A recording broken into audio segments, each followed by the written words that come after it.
Delhi CM Arvind Kejriwal is in Gujarat for a political rally ahead of the Lok Sabha polls. He is addressing a political rally in Nitrang currently. Let's go across. उस गांव की बहू बेटियों को नहीं छेड़ते थे। ये BJP वाले तो डाकुओं से भी बदतर हैं। इन्होंने हमारी बहू को भी गिरफ्तार कर लिया। इन्होंने पूरे आदिवासी समाज का अपमान किया है। चुप तो नहीं बैठोगे? बदला लेना है। चेतन वसावा आदिवासी समाज का एक उभरता हुआ युवा नेता है। बीजेपी उसको कुचलना चाहती है। बीजेपी पूरे आदिवासी समाज को संदेश देना चाहती है कि अगर किसी युवा ने आंख उठा के देखी, अगर किसी युवा ने दोबारा उठा के देखा तो उसको भी हम कुचल देंगे। इस बार हमें चुप नहीं बैठना। अगर हम चुप बैठ गए तो बीजेपी के हौसले बुलंद हो जाएंगे। बीजेपी को डर लगता है कि अगर चेतन वसावा आगे बढ़ गया तो ये आदिवासियों के हक की बात करने लगेगा, आदिवासियों को हक दिलाना चालू करेगा।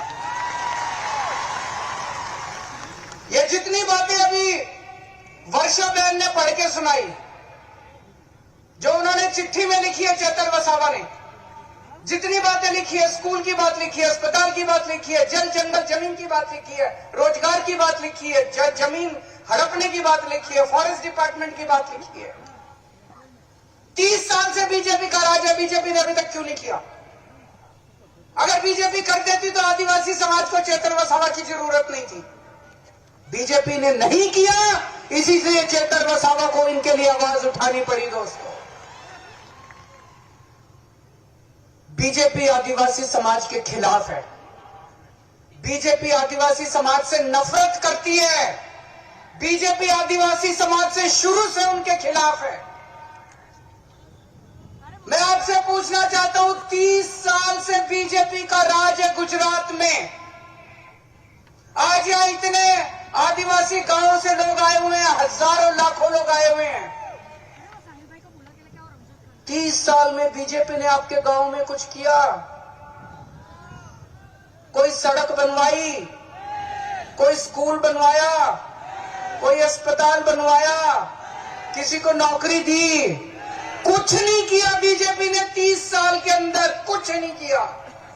और 30 साल वोट दे दो बीजेपी को, कुछ नहीं करने वाली, बेड़ा गर्क कर देगी आदिवासी समाज का ये बीजेपी।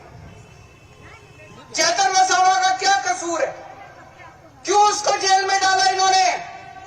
क्योंकि चेतन वसावा गरीबों और मजदूर आदिवासी लोगों को उनका हक दिला रहा था। जब फॉरेस्ट डिपार्टमेंट वाले आपकी जमीनें हड़पने के लिए आते हैं तो चेतन वसावा बीच में खड़ा होकर आपकी रक्षा करता है, आपकी जमीन की रक्षा करता है। जब फॉरेस्ट डिपार्टमेंट वाले आपके ऊपर फर्जी एफआईआर करते हैं तब चेतन वसावा पुलिस वालों से आपके लिए लड़ता है।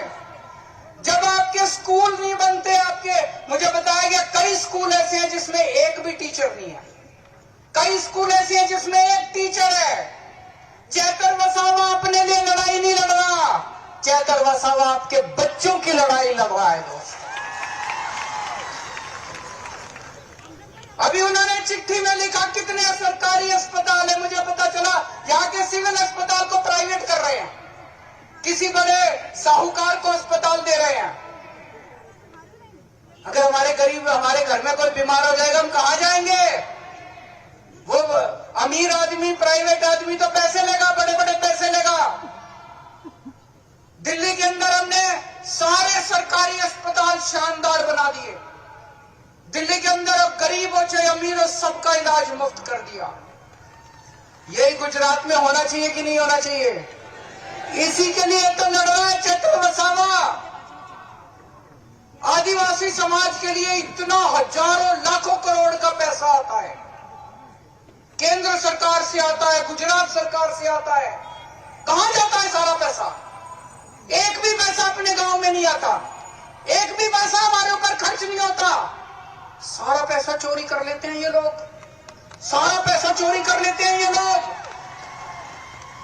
इसी के खिलाफ चेतन वसावा लड़ाई लड़ रहा है, इसी के खिलाफ चेतन वसावा आवाज उठा रहा है। इसलिए उन्होंने उसको पकड़ के जेल में डाल दिया कि अगर ये ज्यादा बोलेगा तो हमारी लूट, हमारा डाका बंद हो जाएगा दोस्तों। इसीलिए उन्होंने उसको जेल में डाला।